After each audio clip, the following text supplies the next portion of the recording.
Parole de Dieu quotidienne. Ce n'est qu'en acceptant la souveraineté du Créateur que l'on peut retourner auprès de lui. Quand on n'a pas une connaissance claire, ni une expérience de la souveraineté de Dieu et de ses arrangements, sa connaissance du destin et de la mort sera nécessairement incohérente. Les gens ne peuvent pas voir clairement que tout cela repose entre les mains de Dieu, ne se rendent pas compte que Dieu a le contrôle et détient la souveraineté sur eux, ne reconnaissent pas que l'homme ne peut se décharger de cette souveraineté ou y échapper. Et donc, quand ils font face à la mort, leurs dernières paroles, soucis et regrets n'en finissent pas. Ils sont accablés par tant de poids, tant de réticences, tant de confusion, et tout cela provoque en eux la crainte de la mort. Pour toute personne née dans ce monde, sa naissance est nécessaire et sa mort inévitable, et personne ne peut outrepasser ce processus.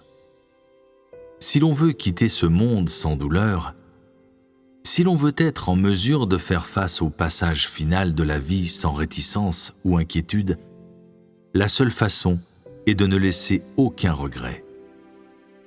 Et le seul moyen de partir sans regret est de connaître la souveraineté du Créateur, de connaître son autorité et de s'y soumettre.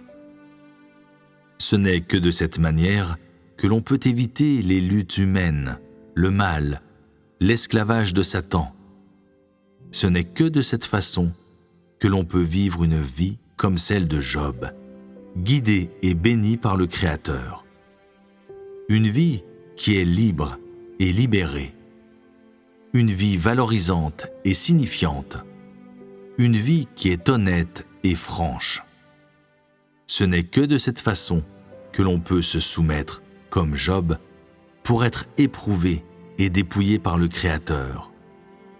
Se soumettre aux orchestrations et arrangements du Créateur.